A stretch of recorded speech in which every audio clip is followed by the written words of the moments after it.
அனைவருக்கும் முதலில் வணக்கத்தை தெரிவித்துக் கொள்கிறேன். வேதத்தின் நாயகனாக வேத பரம்பொருளாக வீற்றிருக்கக்கூடிய வரசத்தி விநாயக பெருமானை மனதார தியானித்து திருக்கோவிலூரில் வீற்றிருக்கக்கூடிய உலகளந்த பெருமான் பூங்கோள புஷ்பவள்ளி தாயாருடைய அநேக ஆசிர்வாதத்தோடு இந்த பதிவினை கொடுக்கிறேன். பொதுவாக இன்றைய பதிவில் நான் குறிப்பிடக்கூடிய பாவகம் என்னவெனில், இரண்டாம் பாவகம் ஒரு மனிதனுக்கு மிக மிக மிக முக்கியமான ஸ்தானம் என்று சொல்லக்கூடியது இரண்டாம் இடமாகும். லக்னம் லக்னாதிபதி அவருடைய உயிர் மூச்சு சார்பு விஷயங்களாக இருப்பினும் இரண்டாம் இடம் என்று சொல்லக்கூடியது பார்க்கும் பொழுது ஒரு ஜாதகனின் முக அமைப்பு, அவரின் முக தோற்றம், அதே சமயம் என்று சொல்லும் பொழுது பார்க்கும் பொழுது ஆண்களுக்கு வலது கண்ணாகவும் பெண்களுக்கு இடது கண்ணாகவும், அதே சமயம் வாய் நாக்கு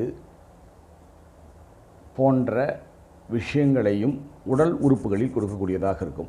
அதே சமயம் த்ரோட்டும் எடுத்துக்கலாம், தொண்டை, இதை எல்லாமே எடுத்துக்கலாம். இந்த பகுதிகள் அனைத்தையும் குறிப்பிடக்கூடியதாக இருக்கக்கூடியது இரண்டாம் பாவகம். ஸோ அந்த இரண்டாம் பாகம் உடல் உறுப்புக்கு மட்டுமா அப்படின்னு பார்க்கும்போது, நம்முடைய உழைப்பை நாம் வெளியில் கொண்டு பேசக்கூடிய வார்த்தைகள், நம்முடைய குடும்ப வாழ்க்கை நிலை, கல்வி நிலை, பொருளாதார நிலை, பொருளாதாரத்தை அட்மினிஸ்ட்ரேட்டிவ் நிர்வாகத்தை நடத்தும் தன்மை, அதே சமயம் போன்ற நிறைய விஷயங்களை நாம் ரெண்டாம் பாவகத்தில் எடுத்துக்கலாம். இந்த ரெண்டாம் பாவகம் என்று சொல்லக்கூடியது முக்கியமாக நல்லா அருமையாக இருந்தால் நல்ல ஒரு சூழலான அமைப்பை ஏற்படுத்தி கொடுக்கும். ஃபினான்ஷியல், அதே மாதிரி கல்விகள்லையும் பார்க்கும்போது அடித்தர, ஏன்னா MBA PhD பண்ணால் கூட அடிப்படை கல்விகள் என்று சொல்லக்கூடியது ஆங்கில புலமை, இது அனைத்தும் பேசிக் நல்லா இருந்துச்சுன்னா நல்லா ஸ்கோர் பண்ண முடியும். அப்போவே போயிட்டு அப்போ தட்டு தடுமாறிக்கிட்டு வந்துட்டு மேலே போய் வேணுன்னா அந்த அறிவு என்று சொல்லக்கூடியது அந்தந்த நம்ம வர வேண்டிய உயர் பதவிகள் கொஞ்சம் தாமதப்படுத்தும், அவ்வளோதான், வேறு ஒன்றும் இல்லை. சரி, அந்த இரண்டாம் பாவகத்துக்கும் மனுஷனுக்கும் என்ன தொடர்பு அப்படின்னு பார்க்கும் பொழுது, பொதுவாக இரண்டாம் இடத்தை பொறுத்தவரையிலும் இரண்டாம் இடத்தின் அதிபதி யாரோ அவர் நல்ல நிலையிலே இருப்பின், ஒரு நல்ல ஒரு பாசிட்டிவான நிலையில் அவர் இருந்தார்னா நல்ல விதமான வருமானத்தை ஏற்படுத்தி கொடுப்பார். நல்ல ஒரு வருமானம், ஒரு நல்ல ஒரு தன்னுடைய பேச்சு திறமையினாலே நல்ல ஒரு நெருக்கடியான சூழ்நிலையும் சமாளிக்கக்கூடிய திறமை அவங்களுக்கு இருக்கும். அதே மாதிரி பார்க்கும்போது தன் குடும்பத்தையும் பிறருடைய கேலி கிண்டலுக்கு இல்லாமல் நடத்தி செல்வதற்கான உண்டான வாய்ப்பையும் ஏற்படுத்தி கொடுக்கும். அதே சமயம் இன்னொன்றையும் நம்ம பார்க்கணும், அதாவது எட்டாம் இடத்தின் மறைந்துள்ள ரகசியம். பொதுவாக எட்டாம் இடம் என்றால் நாம் ஆயுள் ஸ்தானம் என்று சொல்லிவிடுவோம். எடுத்த உடனே நம்ம எட்டாம் இடம்னா அஷ்டமஸ்தானம், ஆயுள் ஸ்தானம், ஆயுள் நிலை என்ன அப்படி என்பதை விட இப்படி நீங்கள் எடுத்துக்கிறது பரவாயில்ல.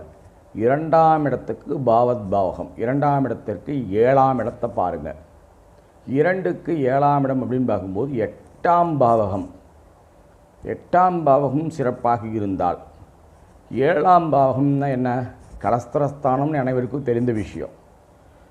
கலஸ்திரஸ்தானத்துக்கு 2ஆம் இடம் வாக்குஸ்தானம், அந்த பெண்ணுக்கு வர வேண்டிய வாக்குஸ்தானம், குடும்பஸ்தானம், செல்வஸ்தானம், மனைவி வழி வரக்கூடிய சொத்து, அநேக வருமானங்கள், அநேக பிரச்சனைகள் அனைத்தையும் பார்த்திங்கன்னா அந்த 8ஆம் இடமும் குறிக்கக்கூடியதாக தான் இருக்கும்.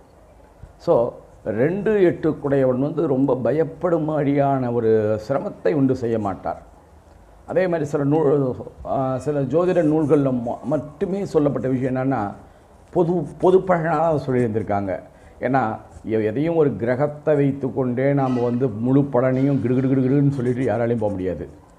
ஒரு கிரகம் என்றால் அந்த கிரகத்தின் பலம், அவர் நிற்கக்கூடிய ஸ்தான பலம், அதே சமயம் அவர் நிற்கக்கூடிய நட்சத்திரம், அவர் வாங்கிய நட்சத்திர சாரம்சம், அந்த வீட்டின் அதிபதி, நீங்கள் நட்சத்திர சாரம் வாங்கிய வீட்டின் உப அதிபதி நிற்கக்கூடிய சாரம், இவை அனைத்தையும் போட்டு கால்குலேட் பண்ணணும் நாம். ஸோ எடுத்தோடனே 2ல் சனி இருக்கிறார், குடும்பம் அமையாது, லேட் மேரேஜ் ஆகிடும் அப்படி இப்படின்னம்னா அதையே இப்படியும் எடுத்துக்கலாம். அந்த 2ஆம் இடத்தை குரு தன்னுடைய 5ஆம் பார்வையால் பார்க்குறாருன்னு வச்சுக்கோங்க. அப்போ என்ன இருக்கும்? ஜாதகர் ஒரு இடத்தில் ஸ்திரமான வேலை செய்ய அவரால் இயலாது. அவர் குடும்பத்தோட அடிக்கடி வெளியில் போகிறதுக்கு உண்டான ஒரு சூழ்நிலை மாற்றி கொடுக்கும். உதாரணமாக பார்த்திங்கன்னா நிறைய கவர்மெண்ட் ஸ்டாஃபுடைய ஜாதகத்தை பாருங்கள். 3 வருஷம் ஒர்க் பண்ணுவாங்க, அதுக்கப்புறம் பார்த்திங்கன்னா ட்ரான்ஸ்ஃபர் ஆகி ஊரை டூர் அடிச்சிட்டு இருப்பாங்க.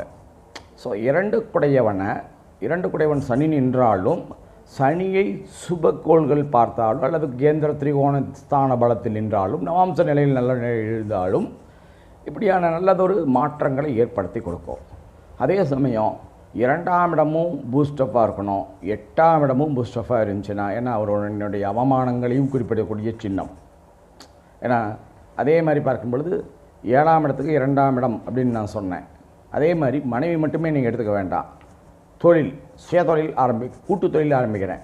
என்னுடைய கூட்டு தொழில் அப்படின்னு பார்த்தீங்கன்னா 7ஆம் இடத்துல தான் வந்து நிற்கும். எல்லாம் நண்பர்கள், கூட்டு தொழில் பார்ட்னர்கள், மனைவி இருக்கக்கூடிய அநேகங்களும் பார்க்கும் பொழுது 8ஆம் இடத்தை குறிப்பிடக்கூடியதாக 7ஆம் இடத்தை குறிப்பிடக்கூடியதாக இருக்கும். அவர்கள் நம்ம ஏமாற்றாமல் நமக்கு சொத்தை கொடுப்பார்களா, கரெக்டாக பண்ணுவாங்களா அப்படின்னு பார்க்கும் பொழுது தான் அது 8 இடமாக வரும். கூட்டு தொழில் மூலமாக மறைமுக வருமானம்.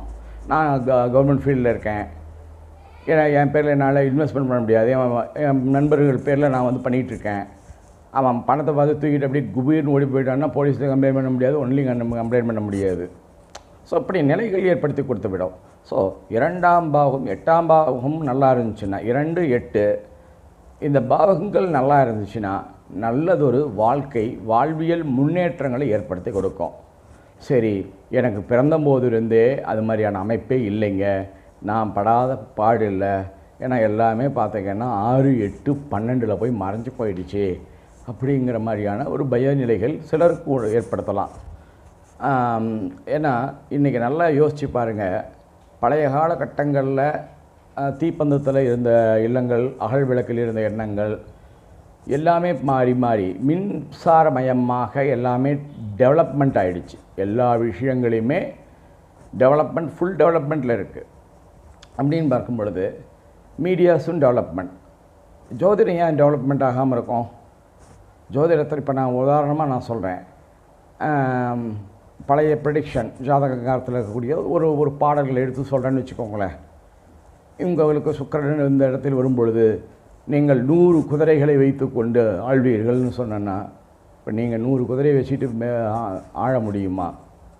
ஸோ இன்றைக்கி பலாபலன்கள் பிரித்தெடுக்கும் பொழுதே அந்த பலனிலும் பார்க்கும் பொழுது அது 100 குதிரைகள் என்று சொல்லும்போது ஒன்றும் லக்ஸுரி ஆஃப் வெஹிக்கிள் அல்லது லக்ஸுரி ஆஃப் ஹோம் இது மாதிரியான நடப்பதற்கான சாத்தியங்கள் மிக மிக அதிகமாக உள்ளது. ஏன்னா ஜோதிடத்திலும் நவீன முறைகள் வந்துவிட்டது. எல்லாமே நவீன டெக்னாலஜி. மெடிக்கல் அஸ்ட்ராலஜி இல்லைன்னு சொல்ல முடியாது. மெடிக்கல் அஸ்ட்ராலஜி இருக்குது. மெடிக்கல் அஸ்ட்ராலஜியில் யாருக்கு எந்த திசாபுத்தியில் நோய் வரும் முன்கூட்டியே கணிதம், அந்த கணிதத்தால் கணிக்க முடியும். யாருக்கு எந்த மரணத்தை தவிர மற்ற அனைத்தையும் கணிக்கலாம்.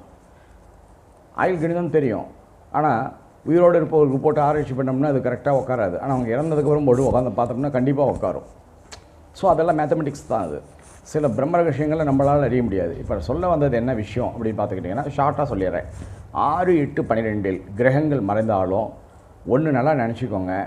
அதாவது பண்டைய காலகட்டங்களில் ஒவ்வொரு கூட்டமாக மக்கள் வாழ்ந்து வந்தாங்க. இப்போ இந்த ஊர்லேருந்து இன்னொரு ஊருக்கு போகணுன்னா வண்டி கட்டிட்டு போகணும், இல்லை நடந்து போகணும், இப்படி இருக்கும். ஸோ அவங்களுக்கு பொறுத்த வரையிலும் ஆகாய மார்க்கமோ அல்லது கப்பல் மார்க்கமோ கிடையாது. அந்த காலகட்டங்களில் எழுதி கொண்டு தான் 6ஆம் இடம்னா கண்ணு கட்டிய தொலைவில் போயிட்டாங்க, தூரமாக போயிட்டாங்க. 8ஆம் இடம்னா மறைந்து போயிட்டாங்க. மறைந்துன்னா வேலை செய்ய போனவன் காணாமல் போயிருப்பான். ஸோ அது 6, 8, 12 இருந்தாலும் சிலர் ஜாதகத்தை நான் பார்த்ததிலே 6, 8, 12 கூடையவன்களே பரிவர்த்தனை பெற்று அவங்க ராஜயோகமாக உச்ச யோகத்தில் இருக்காங்க. இது வந்து விபரீத ராஜயோகம்னு எடுத்துக்கலாம். 6, 8, 12 அவன் வாழ்க்கை தடுகணத்துவம் இருந்தாலும் 6, 8, 12 இருக்கிறது ஒரு விபரீத யோகத்தை ஏற்படுத்திக்கிறோம். ஸோ இந்த 6, 8, 12 என்ன சொல்ல வரேன்னா, முடிந்த அளவுக்கு உள்ளூரில் நீங்கள் தொழில் பண்ணுறது அவ்வளவு சிறப்பை கொடுக்காது. லோக்கலில் 100 வரை பண்ணிங்கனாலும் உங்களுக்கு இருக்காது. அல்லது கொஞ்சம் சொந்த ஊரை விட்டு தள்ளி செல்வது, அதே சமயம் அந்நிய மொழி அந்நிய பாஷைகள்லாம் இருந்தால் வெளிநாடு சென்று பொருள் ஈட்டுவது. 12 அயன சயன விரயஸ்தானங்களாக இருந்தாலும் அந்த எப்பவுமே விரயம்னா பொழுதுனிக்கு விரயம் வந்து கொடுத்துக்கிட்டு இருக்காதுங்க. விரயகாரனுடைய திசாபுத்தியில் அந்த திசாபுத்தி நடக்கும் பொழுது அதுக்கு உண்டான 6 8 12 கூடையவனுடைய திசாபுத்தி வரும்போது தான் விரயத்தை கொடுக்கும். ஸோ அந்த காலத்தை மட்டுமே நல்லா கணித்து நீங்கள் இது பண்ணிக்கோங்க. மற்றபடி பொருள் ஈட்டுவதெல்லாம் தாராளமாக நீங்கள் போய் எல்லாமே பண்ணலாம். அதே சமயம் தனபொருள் உண்டாகுவதற்கு தொடர்ச்சியாக மகாலட்சுமியுடைய வழிபாடுகள் தேவை. வெள்ளிக்கிழமை என்று சொல்லக்கூடிய பிருகுவாசரம் என்று சொல்லக்கூடிய பார்கவன் பார்கவி, அதாவது சுக்கிரன் மகாலட்சுமிக்கே உண்டான காலகட்டத்தில் சுக்கிர ஓரையில் காலை 6 to 7 6 நெய் தீபங்களை ஏற்றி வெற்றிலைப்பாக்கு, பழம், உலர் திராட்சை, ஏலக்காய் போன்றவற்றை வைத்து ஊதுபத்தி கற்பூர தீபாராதனை செய்வித்து மகாலட்சுமியுடைய போற்றி 108 போற்றிகளை செய்வித்து அதில் மறக்காமல் ஒரு வெள்ளி நாணயத்தை ஒன்று வச்சுக்கோங்க. அதை வச்சு வழிபாடு பண்ணிவிட்டு அந்த 2 பழத்தையும் எடுத்து பசுமாட்டுக்கு கோபூஜை பண்ண மாதிரி கொடுங்க. பொருளாதாரம் உங்கள் ஜாதக ரீதியாகவே தலைகீழ நின்றுக்கிட்டு இருந்தாலும், நான் முதல்ல சொன்ன மாதிரி 2 6 8 12 மறைஞ்சிருந்தாலும் உங்களுக்கு நல்ல விதமான மேன்மைகளை ஏற்படுத்தி கொடுக்கும், நல்ல விதமான மாற்றங்களையும் ஏற்படுத்தி கொடுக்கும். அதே மாதிரி பார்க்கும் பொழுது குருவுக்கு உண்டான வழிபாடுகளையும் கொஞ்சம் செஞ்சுட்டு வரலாம். குரு சுக்கிரன் இந்த 2 கிரகங்களையும் நீங்கள் நல்லா ஆராதனை பண்ணுங்கள். அதே மாதிரி ஜீவனக்காரகன் சனி, சனிக்கே உண்டான பித்திருக்கள் வழிபாடு, சதாதேவி வழிபாடு, இது மாதிரி இருக்கக்கூடிய வழிபாடுகளை செய்து வருவதும் நல்ல உங்களுக்கு வந்து இந்த 3 கிரகங்கள் ஆக்டிவேட் ஆகிச்சுனாவே நல்ல ஒரு ரிச்சான வாய்ப்பு வரதுக்கான வாய்ப்புகள் உண்டு. தயவுசெய்து எல்லாம் முழு வீடியோவையும் பாருங்கள். அரைவரையாக பார்த்தீங்கன்னா கண்டிப்பாக புரியறதுக்கான வாய்ப்புகள் மிக மிக குறைவு. அதே சமயம் என்னுடைய சேனல் பிடிச்சிருந்தால் சப்ஸ்கிரைப் பண்ணுங்கள், உங்களுடைய நண்பர்களுக்கும் ஷேர் பண்ணுங்கள். உங்களுடைய ஆதரவு இருந்தால் மட்டுமே என்னால் இது மாதிரியான நுண்ணிய பாவகங்களை பற்றிய தன்மைகளையும் அதே சமயம் ஒவ்வொரு சூட்சமங்களையும் என்னால் சொல்லித்தர கற்றுக் கொடுக்க இயலும். மெடிக்கல் அஸ்ட்ராலஜிலேருந்து எல்லாமே என்னால் கணித்து உங்களுக்கு பலன் உரைக்க முடியும். உங்களுடைய ஆதரவு எனக்கு தேவை. நன்றி, வணக்கம்.